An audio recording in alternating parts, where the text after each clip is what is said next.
είναι κατάλληλο για γενική παρακολούθηση.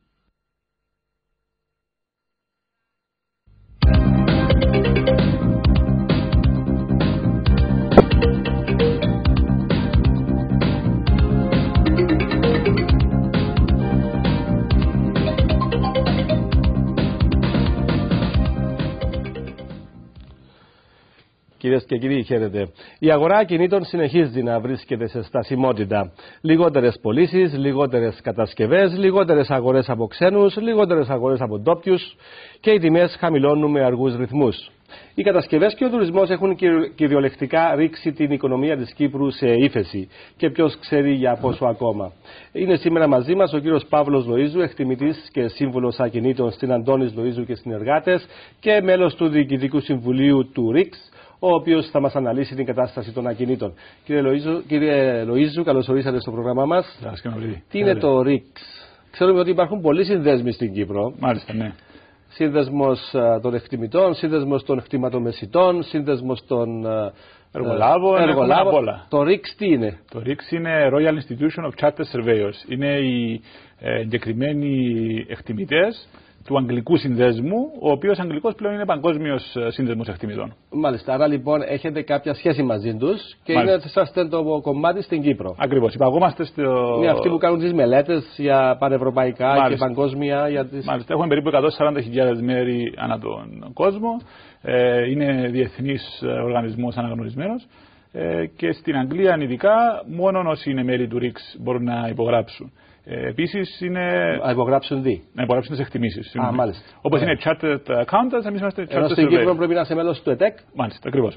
Μάλιστα. Είναι δύσκολο για κάποιον να γίνει εκτιμητής? Δύσκολο.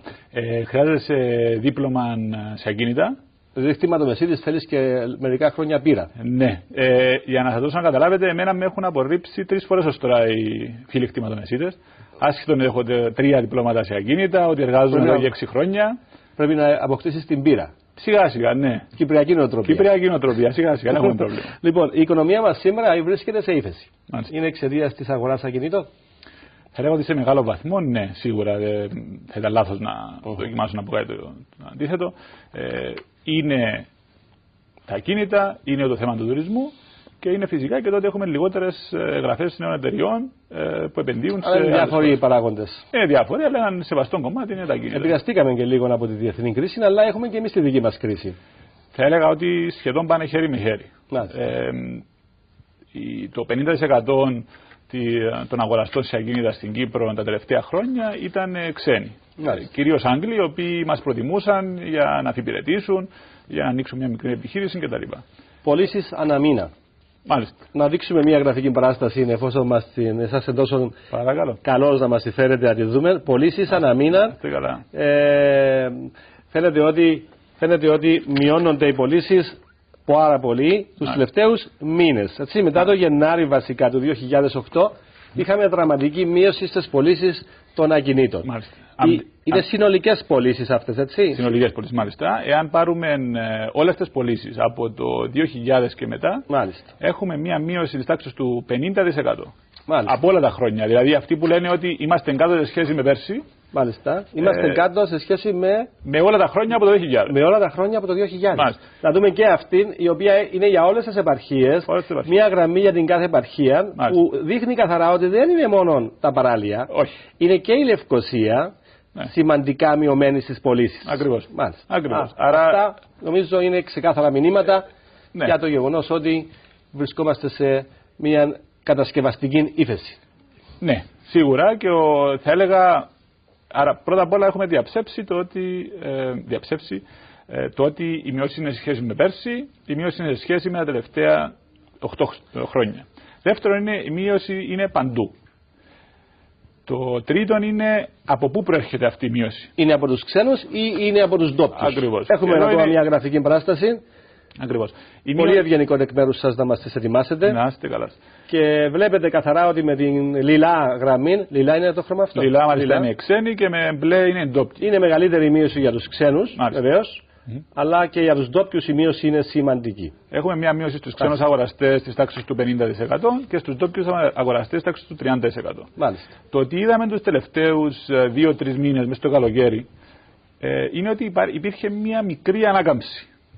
Και αυτή η μικρή ανάκαμψη στις πράξεις ήταν κυρίως στην επαρχία της Λάρνακας, της Πάφου και του Προδρά.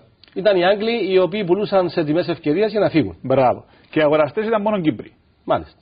Οι οποίοι θεωρούσαν ότι είναι ευκαιρίες οι συγκεκριμένες τιμές. Σίγουρα υπάρχουν ευκαιρίες. Σίγουρα. Ναι.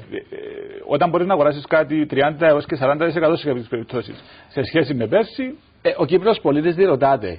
Του λένε οι κτηματομεσίτες ή ακόμα και οι επιχειρηματίες ανάπτυξης γης ή ακόμα και οι εκτιμητές τους. Του λένε υπάρχει μια ευκαιρία εδώ. Τι σημαίνει ευκαιρία, δηλαδή τι είναι η ευκαιρία.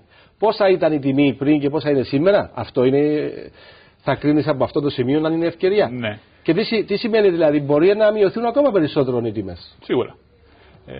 Το ότι είναι ευκαιρία για μένα είναι κάτι το οποίο είναι πιο χαμηλή τιμή του σε σχέση με πέρσι. Σίγουρα είναι μια ένδειξη, αλλά αν θέλετε είναι κάτι το οποίο. Ποιος ξέρει όμως πόσα ήταν πέρσι.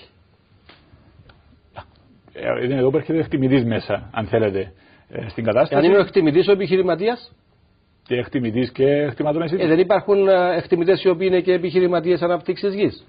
Υπάρχουν, αλλά εκεί λογικά. Λογικά πρέπει να υπάρχει διαχωρισμός. Πρέπει να υπάρχει διαχωρισμός. Τώρα, εάν κάποιοι δεν τον κάνουν, αυτό είναι άλλη συζήτηση. Ναι, είναι θέμα διοντολογίας. Είναι θέμα διοντολογίας. Ναι. Τώρα, μιλούμε όμως για καθαρά τι είναι ευκαιρία. Μια ευκαιρία είναι κάτι το οποίο εγώ, σαν αγοραστής, μπορώ να το αγοράσω σε μια τιμή ανάλογη του εισοδήματος μου. Πολύ βασικό αυτό. Μάλιστα. Και επίσης έναν ακίνητο το οποίο θα προσπαθήσω να το αγοράσω πάνω σε κάποια βασικά χαρακτηριστικά που, αν θέλετε, δεν θα πέσει αξία του παρακάτω. Δηλαδή, θα αγοράσω μέσα στο κέντρο πόλης, θα αγοράσω ένα νοικόπεδο. Ναι, διότι όταν αγοράσεις κάτι σε τιμή ευκαιρίας και μετά η τιμή υποχωρήσει περισσότερο, νομίζω θα νιώθεις άσχημα. Από την άλλη, δεν ξέρεις πότε θα είναι ο πάτος. Ναι, φυσικά είναι ζήτημα να δούμε και τι επουλγείται τα τελευταία χρόνια. Ναι. Τα τελευταία 2-3 χρόνια πουλούνταν χωράφια στη μέση του πουθενά, περίκλειστα, και οι τιμές τους ανεβαίνουν. Όταν έρχονταν εμείς σαν εκτιμητές και λέγαμε είτε της τράπεζας είτε του εργατικού φυσικά είτε του αγοραστή, ξέρεις τι αγοράζεις, η απάντηση ήταν δεν ξέρετε τη δουλειά σας, εγώ θα το αγοράσω. Μάλιστα. Τώρα, θυμίζεται την εποχή του χρηματιστηρίου που αγοράζαν ό,τι μπορούσαν να αγοράσουν, απλά και μόνο για να αγοράσουν με την ελπίδα ότι θα κάνουν κέρδος. Ακριβώς. Οπότε από εδώ και πέρα, το τι έχουμε δει είναι μια τεράστια μείωση πάνω στα γεωργικά, δασικά, ζώνες προστασίας, γενικά τα χωράφια τα οποία είναι χωράφια στην επαρχία, χτήματα στην επαρχία. Αλλά υπήρξε μείωση στα χωράφια. Σημαντική και δεν θα σας το κρύβω ότι πολύ λίγοι ενδιαφέρονται να αγοράσουν αυτού του είδους τα ακίνητα. Αντίθετα, μέσα στις πόλεις υπάρχει κάποια κινητικότητα, κυρίως από άτομα τα οποία χρειάζονται να αγοράσουν παρά θα ήθελαν να αγοράσουν. Ένα πρόβλημα, κύριε Λοΐζου, είναι ότι δεν ξέρουμε πόσα είναι απούλητα. Δεν ξέρουμε πώς είναι η προσφορά. Ούτε και πώς είναι η ζήτηση.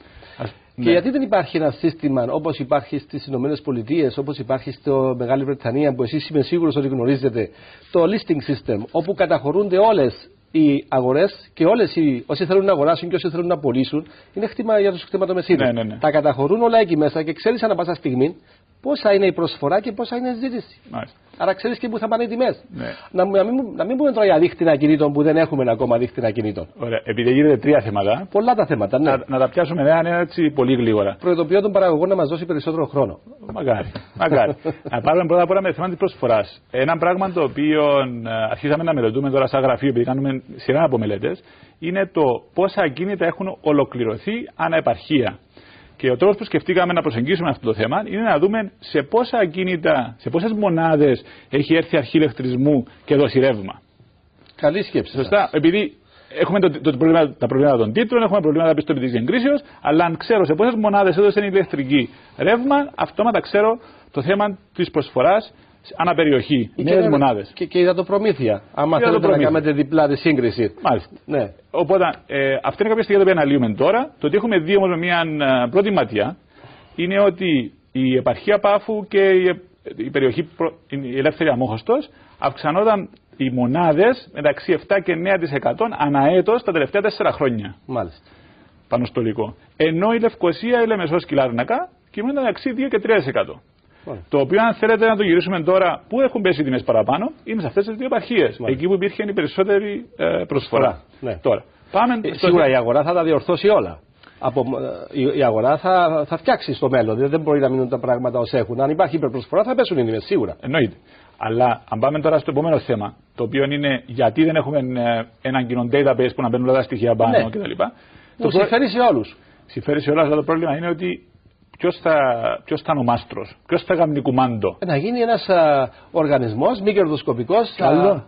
Έχουμε πολλούς συνδέσμους. Σίγουρα. Αλλά πρέπει να υπάρχει κάποιος οργανισμός ο οποίος θα το έχει υπό την επιτήρησή του. Όταν μου πει κάποιος ποιος θα χάσει το πρεδριλίκι του συνδέσμου του δικού του για να υπάγεται σε αυτόν, εγώ δέχομαι να κάνω τη δουλειά. Δηλαδή, μας λέτε τώρα ότι υπάρχουν πολλοί συνδέσμοι, αλλά μεταξύ τους δεν τα πάνε καλά. Σίγουρα. Δεν μιλάω ένα σύνδεσμο του άλλου πολλές φορές. Υπάρχουν κόντρες. Πολλοί σύνδεσμοι ξεπηδούν από το πουθενά λόγω του ότι κάποια μέλη δεν τους αρέσει τι λέει η διοίκηση, την οποία εκλέξαν οι ίδιοι φυσικά. Ναι. Άρα κάνουν δικό του σύνδεσμο. Οπότε αυτό είναι το βασικό μας πρόβλημα, το ότι δεν μιλάω ένα στον άλλο. Μα συνεννοούμαστε. Δεν υπάρχει επικοινωνία. Όταν δεν υπάρχει επικοινωνία, διαζύγιο. Το οποίο μας φέρνει στο θέμα του δίχτυ τιμών. Δίχτυ τιμών. Ένα πολύ σημαντικό εργαλείο. Πάρα πολύ σημαντικό εργαλείο. Διότι εσείς μας λέτε ότι ανεβαίνουν οι τιμές. Ο άλλος μας λέει ότι μειώνονται. Εμείς, σαν RICS Κύπρου, έχουμε αποφασίσει το νέο συμβούλιο, το οποίο εκλέγηκε τον Αύγουστο, αποφάσισε ότι θα κάνει δίχτυ τιμών ακινήτου. Ο δίχτυς τιμών ακινήτου θα καλύπτει όλες τις επαρχίες, οικιστικά ακίνητα και εμπορικά, δηλαδή καταστήματα, γραφεία και αποθήκες. Και για να μην έχουμε προβλήματα, τα κλασικά προβλήματα στην Κύπρο, το ότι ήταν που ξέρετε εσείς, και επειδή ο ένας Κυπρέος δεν ακούν τη Λογικυπρέου, αλλά για κάποιον λόγο ακούν του ξένου, επήγαμε με την νοοτροπία. Θα σας το λέω έτσι απλά. Επήγαμε, πιάσαμε το Πανεπιστήμιο του Ρέντινγκ στην Αγγλία, τους είπαμε πόσα θέλετε να μας κάνετε αυτό το δίχτυ, τους εργοδοτήσαμε, θα μας κάνουν εκείνη το δίχτυ, θα έρθουν να μας το φέρουν, θα μας παρουσιάσουν αν είμαστε καλά. Είμαστε εντός χρονοδιαγράμματος. Θα μας παρουσιάσουν το δίχτυ το Γενάρη και από το Γενάρη επιτέλους θα αρχίσουμε να μετρούμε τις διακυμάνσεις σε όλα τα κίνητα ανά την Κύπρο κάτω από το RICS Κύπρου. Πολύ ωραία. Μπορούμε να πούμε και λίγο πίσω. Είναι λίγο δύσκολο. Είναι λίγο δύσκολο να πάμε πίσω. Το τι μπορούμε να κάνουμε είναι να έχουμε κάποιο είδους ενδείξεις από το κτηματολόγιο. Αλλά δυστυχώς το κτηματολόγιο Κύπρου δεν μαζεύει τα κατάλληλα στοιχεία για να γίνονται αυτοί. Γιατί δεν τα μαζεύει, γιατί δεν υπάρχουν οι εισηγήσεις. Ή δεν ακουρούνται αυτοί. Οι εισηγήσεις υπάρχουν, αλλά πάλι μαγκώνουμε στο ποιος θα κάνει τη δουλειά και στο ποιο μιλά σε ποιον. Μάλιστα. Να δώσω ένα άλλο παράδειγμα. Εάν με ρωτήσετε ποιον είναι το μέγεθος ενός διαμερίσματος. Ποιον είναι το μέγεθος ενός διαμερίσματος, πώς το μετρούμε. Δεν έχω ιδέα. Εσείς που είσαστε και εκτιμητής δεν έχετε ιδέα. Όχι. Ποιος έχει ιδέα τότε. Κανένας. Επειδή αυτός που θα σας πει ότι ξέρει, θα λέει ψέματα. Υπάρχει πλήρης ασυμφωνία στο πώς μετρείται ένα ακίνητο. Παράδειγμα. Έχω ένα διαμέρισμα. Μάλιστα. Ο νόμος, ο περιοδών και οικοδομών νόμος, λέει ότι είναι το ωφέλιμο εμβαδόν, το οποίο σημαίνει ότι είναι καλυμμένη χώρη. Μάλιστα. Απλών. Κάποιοι όμως έρχονται και προσθέτουν και τις ακαλύπτες βεράντες. Ό,τι συμφέρει στον καθένα δηλαδή. Κάποιοι βάζουν και τα κοινόχρηστα. Κάποιοι βάζουν και τις αποθήκες.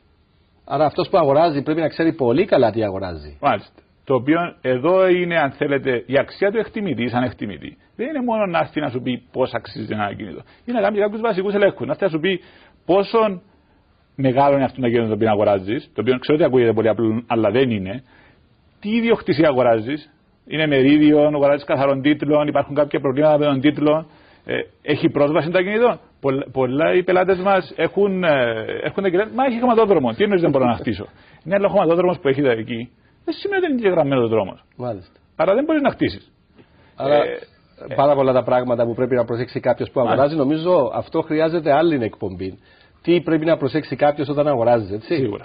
Τώρα, η εικόνα της Κύπρου στο εξωτερικό έχει πληγεί. Διότι υπάρχουν πολλά προβλήματα στην αγορά ακινήτων. Τίτλοι ιδιοκτησίας, μόλις το έχετε αναφέρει, εσόκλειστα οικόπεδα, δεν υπάρχει πέρασμα. Ήταν και αρκετοί χτιματομεσίτες παράνομοι, οι οποίοι κοροϊδεύαν τον κόσμο βασικά και τους Άγγλους οι οποίοι αγόραζαν. Πώς είναι η εικόνα μας στο εξωτερικό, τι ήταν η ρίξ στην Αγγλία. Η ρίξ στην Αγγλία δυστυχώς δεν μιλούν με καλά λόγια για την αγορά της Κύπρου. Έτσι, Δυστυχώς η κουβέντα με τους τίτλους μας έχει πιάσει την εικόνα της χώρας κατά πάρα πολύ. Για να δώσω ένα παράδειγμα, πριν, σαν Αντώνης Λουζίου και συνεργάτες, λάβαμε μέρος σε 2-3 εκθέσεις στην Μόσχα και στην Αγία Πετρούπολη τον τελευταίο μήνα. Και ενώ στεκόμαστε δίπλα από τους Ισπανούς και εμείς λέγαμε μην πάτε να αγοράσετε στην Ισπανία λόγω του ότι είναι πιο ψηλή κλιματικότητα, δεν μιλούν αγγλικά κτλ. Αυτοί μας απαντούσαν ή έλεγαν στους πιθανούς αγοραστές, μα γιατί να αγοράσετε στην Κύπρο που δεν θα πιάσετε τίτλο. Μάλιστα. Χάσαμε το ατού. Κατανοητό. Έχουμε ένα λεπτό να σχολιάσουμε τώρα τις τιμές. Υπάρχει η προσδοκία ακόμα στην αντίληψη του κόσμου ότι οι τιμές υποχωρούν, ή άρχισε ο κόσμος και ενδιαφέρεται? Και πιστεύετε εσείς ότι οι τιμές θα υποχωρήσουν περισσότερο ή όχι? Ναι. Ο κόσμος άρχισε να ενδιαφέρεται λόγω του ότι ένα σημαντικό ποσοστό του πληθυσμού έχει ανάγκη να αγοράσει ακίνητα. Συνεχίζουν τα ζευγάρια να παντρεύονται, γεννιούνται παιδιά κτλ. Είναι μια μερίδα η οποία ακόμα είναι πρέπει να αγοράσει. Και ακόμα στο μυαλό τους είναι ότι το νοίκιο είναι χαμένα λεφτά. Που δεν είναι χαμένα λεφτά. Θα το συζητήσουμε άλλη ώρα, είναι νοοτροπίες. Οι ευκαιριακοί, αυτοί που κρατάς σήμερα για να πουλήσουν αύριο, επενδυτές, σε εισαγωγικά επενδυτές, όχι για απαραίτητα σωστοί, αυτοί έχουν εξαφανιστεί. Και έχουν εξαφανιστεί σε όλες τις αγορές λόγω του ότι και δυσκολεύονται να κάνουν την μπάζα τους, να το αγοράσουν σήμερα και να το πουλήσουν αύριο με κέρδος. Και επίσης οι τράπεζες έχουν γίνει πολύ καλύτερες στην αξιολόγηση των διάφορων δανείων που δίνουν. Νομίζω ότι προσέχουν πάρα πολύ, διότι είχαν παραχωρήσει δάνεια τα οποία ήταν με πολύ χαλαρούς όρους. Θα έλεγαν ναι. Και τα κακά εκείνων. Αναμένετε προβλήματα στα προβληματικά δάνεια των τραπεζών στα επόμενα χρόνια? Ναι, δηλαδή έχουμε δει μια αισθητή αύξηση στις εκτιμήσεις που κάνουμε για τα προβληματικά δάνεια, τα non-performing loans. Δυστυχώς, όπως είπετε, τα προβλήματα θα αυξηθούν λόγω του ότι πολλοί οποίοι αγοράσαν ένα ακίνητο και το δάνειο έλεγε θα πληρώνεις μόνο τον τόκο για 2-3 χρόνια και μετά θα πληρώνεις τη μάνα. Τώρα αρχίσαν οι δόσεις. Και τώρα δυστυχώς αρχίσαν οι δόσεις σε λάθος περίοδο. Τώρα μπήκαν οι δόσεις και είμαστε σε μια φάση όπου η ενεργεία αυξάνεται, ο κόσμος δεν έχει λεφτά, οι εταιρείες δεν δίνουν αυξήσεις και μάλιστα κάποιες έχουν προχωρήσει περαιτέρω στη μείωση των μισθών. Άρα, αν πρέπει να πληρώσω παραπάνω λεφτά πας στη δόση και ο μισθός μου δεν αυξάνεται, τι θα κάνω? Άρα, να περιμένουμε να δούμε τι θα γίνει. Μάλιστα. Να σας ευχαριστήσουμε, κύριε Λοΐζου, πάρα πολύ που είσαστε μαζί μας σήμερα. Να είστε καλά, ευχαριστώ πολύ. Κυρίες και κύριοι, ευχαριστούμε και εσάς και σας ευχόμαστε ένα ευχάριστο απόγευμα. Γεια σας.